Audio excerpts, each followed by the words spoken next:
un petit point, ne serait-ce que par rapport à l'état d'esprit de cette future PAC. Donc, comme vous le savez, maintenant, on est beaucoup dans des démarches de démocratie participative et à ce titre, la Commission européenne a bien ancré cela dans l'élaboration de ses différentes politiques et donc, une nouvelle fois, a mis en place effectivement un système de consultation auprès de l'ensemble des concitoyens européens, qu'ils soient du monde agricole, vous voyez en haut, de l'ensemble de la société civile, les graphiques du milieu, et du monde de l'entreprise. Et l'un des premiers éléments que l'on observe, c'est surtout une divergence de vues. Cette divergence, elle est sur quel est l'objectif le plus important de la politique agricole commune. Si pour le monde agricole ou le monde de l'entreprise, c'est bien de maintenir une activité de production alimentaire viable, pour l'ensemble de nos concitoyens, pour eux, la politique agricole commune, son objectif majeur, c'est les questions environnementales et climatiques. Ça, c'est un élément majeur qui a été pris en compte, effectivement, par la Commission, et on le verra. Ce n'est pas la première fois, mais cela se renforce au fur et à mesure. Le pendant, tout de même, nous avons vécu une crise Covid, avec des questionnements, pour beaucoup de la bonne part de la population, des réactions un peu épidermique de certaines, avec la vraie question alimentaire. Et effectivement, oui, pendant cette crise Covid, ça se traduit au niveau du débat Impactons, là aussi un débat organisé au niveau national, pour savoir quelle PAC on veut demain. Eh bien oui, le métier d'agriculteur est revenu un peu au centre de la scène. Il faut revenir sur l'acte productif. On veut des productions locales. Et effectivement, la PAC doit être aussi là pour pouvoir se protéger d'une concurrence internationale qui ne joue pas avec les mêmes règles que nous pour aborder les marchés. Un autre élément important, et là, qui est sensible par rapport à vos interlocuteurs de terrain, et je crois qu'il faut bien l'avoir en tête, et ça, effectivement, l'ensemble de nos concitoyens qui ont perdu un peu le lien avec le monde agricole le voient, c'est que, en effet, le poids des aides dans certains systèmes de production est absolument prépondérant. Là, je vous remets pour certaines le poids des subventions dans l'excédent brut d'exploitation. Vous voyez qu'en système bovin-viande, on est couramment au-delà de 100%. Parfois, selon la conjoncture, pour les systèmes céréales oléoprotéagineux, on peut là aussi dépasser les 100% de poids des aides. Je vous laisse faire, bien entendu, le calcul. Si on traduit ça en termes de revenus, on dépasse allègrement, pour certaines orientations, les 200%. Donc, ces aides, c'est bien un soutien aux revenus, et c'est également aussi un filet de sécurité dans une conjoncture extrêmement mouvante. Ce sont aussi des soutiens qui, en fonction des orientations technico-économiques, peuvent être composés de manière différente et donc, selon les départements, peuvent être de compositions différentes. Ce qui fait que la grande famille agricole peut avoir des intérêts qui sont complètement divergents selon les types d'aides. Et là, effectivement, sur la phase de négociation, c'est un élément important à prendre en compte et peut entraîner des difficultés par rapport à cela. Au niveau du calendrier, je ne vais pas m'appesantir là-dessus, juste savoir qu'effectivement, nous sommes dans une période où nous attendons une nouvelle PAC. Elle devait arriver là, en 2021. On l'attendra jusqu'en 2023. On a 2 années d'attente, de transition, tout simplement parce que les négociations ont été extrêmement difficiles, que ce soit d'un point de vue budgétaire ou de l'attente entre les États membres, et en particulier entre les 3 entités qui négocient maintenant, le Parlement européen, la Commission et le Conseil des ministres de l'Agriculture. On sait que maintenant, en tout cas, la France a largement travaillé, préparé sur ce qu'elle va devoir fournir, c'est-à-dire un plan stratégique national, c'est-à-dire sa vision pour la PAC, compte tenu de l'accord qui lui est proposé au niveau européen.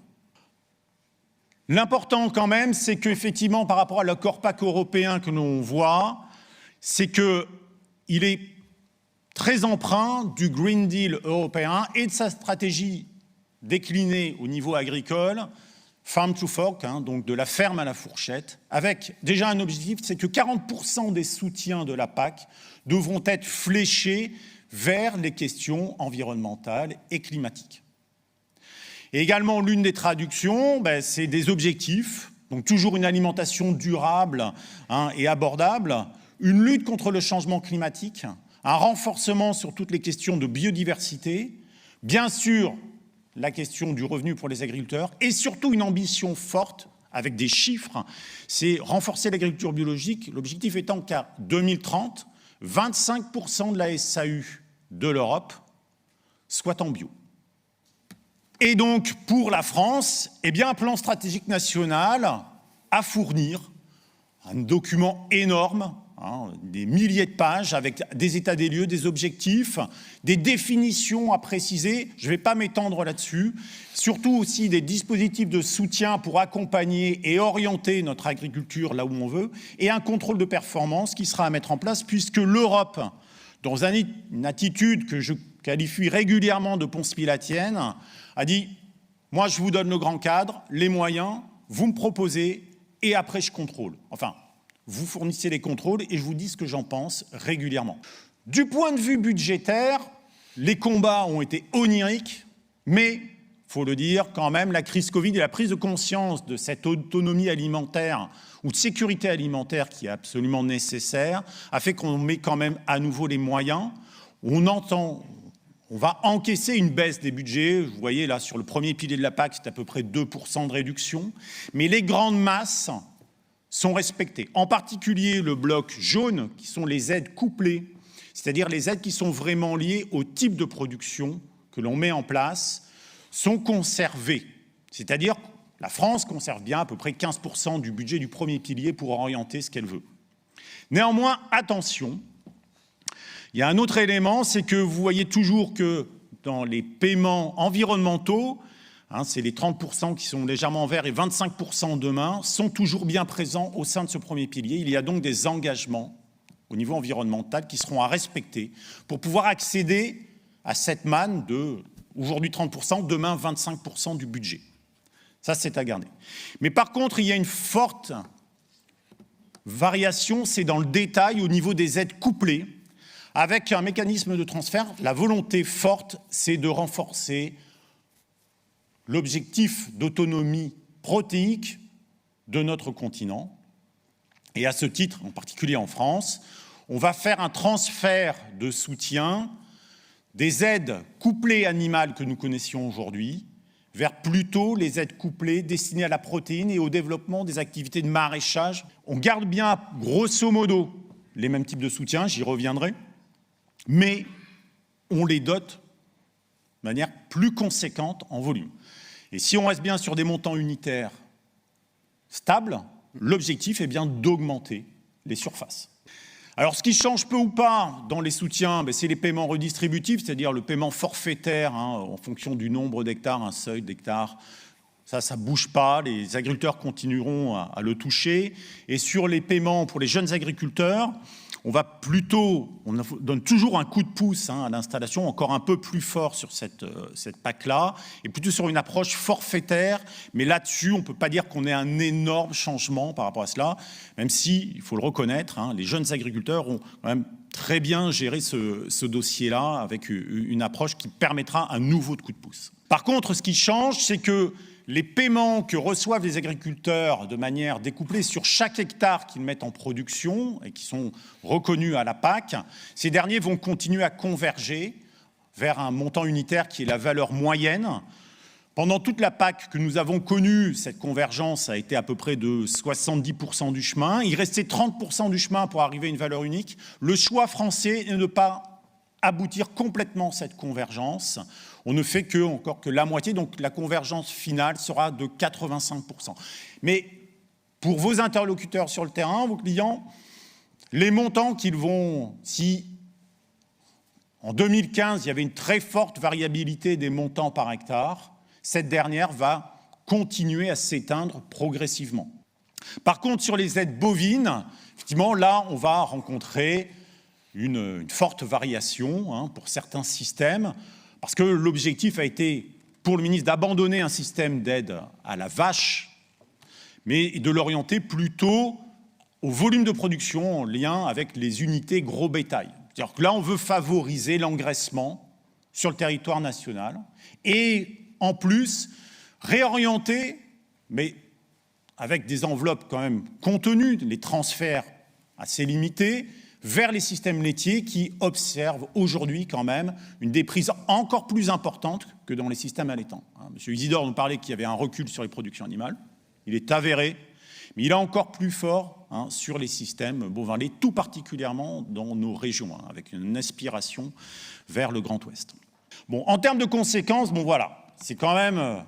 On a fait simuler tout cela sur tous les systèmes que l'on peut voir. Oui, on va avoir une contraction des soutiens plus ou moins importante selon les exploitations. Après, à voir si elles modifieront leur système de production pour essayer de stabiliser tout cela, mais il y aura bien quand même une contraction. Donc, il y a une vraie réflexion engagée pour ces gens-là, avec un appui conseil qui sera certainement nécessaire, et également, bien, pour vous, au niveau de l'aval, et également par rapport à l'amont sur la fourniture, eh bien, des changements qui seront à prendre en compte. On ne va pas forcément avoir les mêmes produits mis sur le marché compte tenu de ces modifications-là. Sur les protéines végétales, j'aurais tendance à vous dire, on repart grosso modo, pour l'instant, selon la proposition française, sur le même cadre que celui que l'on a pu connaître, sauf que, eh bien, on dote mieux. Alors, les montants unitaires, ça reste encore un point d'interrogation, c'est des éléments de négociation, on verra ce qu'il en sera sur les mois à venir. En tout cas, la vraie tendance, ce n'est pas de faire exploser les montants unitaires pour mieux payer les hectares mis en place, c'est plutôt de multiplier les hectares en protéines végétales. L'autre point, et là je voulais aborder dès le départ, c'est la question de l'environnementalisation de la PAC. Vous savez qu'aujourd'hui, vos clients sur le terrain doivent respecter les mesures de verdissement pour pouvoir accéder à un paiement vert qui représente à peu près 80 € par hectare. C'est, grosso modo, à l'échelle de Nouvelle-Aquitaine, 22% des paiements annuels. C'est pas rien. Ça représente 200% de votre revenu. Ce verdissement, ce paiement vert, ne sera plus en place dans la prochaine PAC. Alors certains vont me dire « Ah, enfin, ça y est, on s'en débarrasse ». Non. Vous aurez toujours les mêmes règles à respecter, sauf qu'on ne vous payera pas pour. Alors là, vous me posez la question, mais comment on va aller chercher le budget du premier pilier consacré aux questions environnementales? Eh bien, en prenant des engagements environnementaux supérieurs à ceux que vous prenez aujourd'hui. Et ceux-là s'appelleront les éco-régimes ou éco-schèmes. On n'a pas encore tranché là, sur la terminologie des futurs soutiens. Vous savez, c'est du marketing, il faut changer les choses. On ne sait pas encore exactement ce que l'on aura. Mais en tout cas, on sait qu'ils vont être de plus haut niveau. Et si vous voulez, les agriculteurs souhaitent bien aller chercher ces soutiens-là, il va falloir monter en gamme du point de vue environnemental. Eh bien, pour aller chercher ces éco-régimes, 3 voies possibles. Soit respecter des pratiques agricoles au niveau de son exploitation,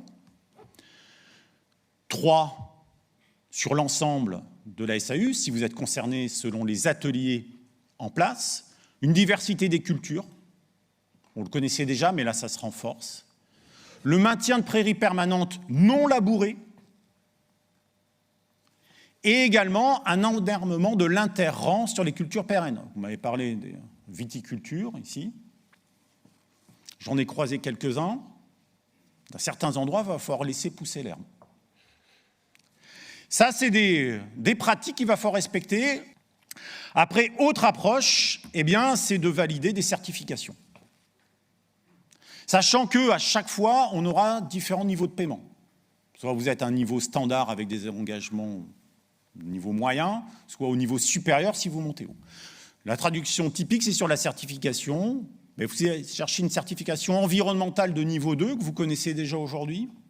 Elle va être qualifiée de 2+, parce qu'il faudra aller valider en plus un des critères de la haute valeur environnementale. Bien là, vous aurez un paiement standard, ou si vous voulez vraiment aller chercher un paiement supérieur, par cette voie de la certification, il faudra être labellisé haute valeur environnementale ou être 100% en AB.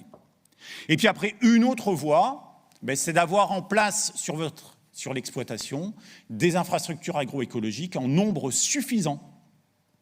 Mais attention, infrastructures agroécologiques non productives. Mais là, ça veut donc dire que vous consacrez 7, voire 10% de votre SAU à ces infrastructures agroécologiques potentiellement non productives sur votre structure. Ça veut donc dire que vous baissez la production. Les niveaux estimés, c'est à peu près 54 € par hectare en niveau standard, 76 € par hectare en niveau supérieur. On est quand même en dessous des paiements qu'on connaissait sur le paiement vert, puisqu'on était à 80 € par hectare, mais bon, le budget a diminué. Et sur la diversité des cultures, Ben oui, il va falloir aller grappiller des points en faisant la preuve que vous avez un assolement diversifié avec des ratios de parts de prairies par rapport à vos terres arables, etc. Je ne rentre pas dans le détail, mais il va falloir compter les points. Mais pour compter les points, il ne faut pas s'y prendre le jour où on fait sa déclaration PAC. C'est au moment où on aura préparé son assolement qu'on devra vérifier cela. Ça donc une stratégie qui se prépare largement en amont. Et peut-être, selon moi, dès cette année. Alors attention, on a fait des études par rapport à l'approche notamment du critère diversité des cultures. Comme vous pouvez le voir, c'est les blocs orange. Excusez-moi. Mon pointeur, sur certains départements, et en particulier les Charentes, 16 et 17, les volumes d'exploitation qui aujourd'hui n'arrivent pas à valider cette pratique-là sont quand même relativement conséquents.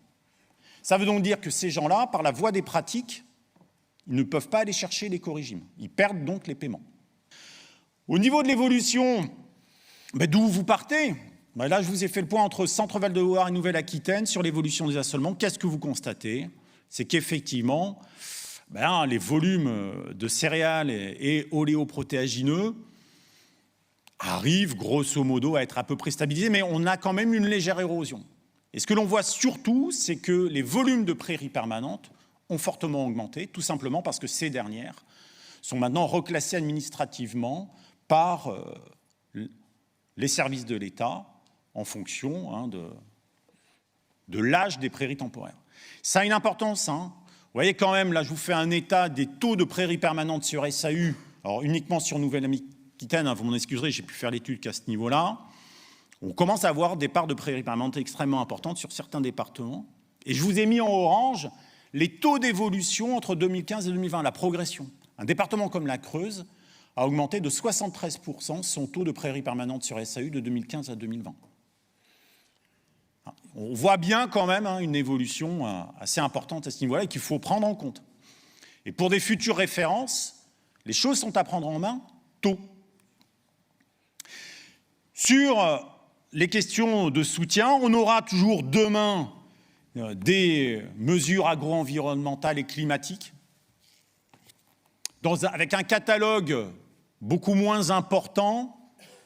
L'État ne veut plus un catalogue de 10 000 mesures agro-environnementales à gérer. On devra en avoir entre 50 et 60. L'enveloppe est stable. La vraie question, c'est de savoir comment on va pouvoir gérer cela, parce qu'il y a quand même des priorités qui ont été affichées, notamment sur l'accompagnement de la transition agroécologique des exploitations, et également l'appui à ce que l'on appelle les zones intermédiaires, qui sont donc des zones avec des rendements céréaliers plutôt faibles à moyens, qui aujourd'hui ont besoin d'un soutien au niveau économique, de manière certaine. Autre élément aussi qui a été pris en compte, c'est la gestion des risques, vous l'avez abordé tout à l'heure. Un vrai débat, surtout à l'aune de l'année 2021. Les propositions du ministère sont aujourd'hui aux alentours de 150 à 186 millions d'euros. Je vous les mets en parallèle quand même par rapport aux résultats du rapport du député d'Escrozaille dans le cadre du Varenne de l'eau, qui nous annonce plutôt un besoin sur une gestion du risque agricole entre système assurantiel et calamités, qui oscille plutôt entre 600 et 700 millions d'euros annuels de besoins. Et j'en termine en termes de présentation sur les mesures sur la gestion du développement de l'agriculture biologique. Vous l'avez vu, objectif européen extrêmement ambitieux.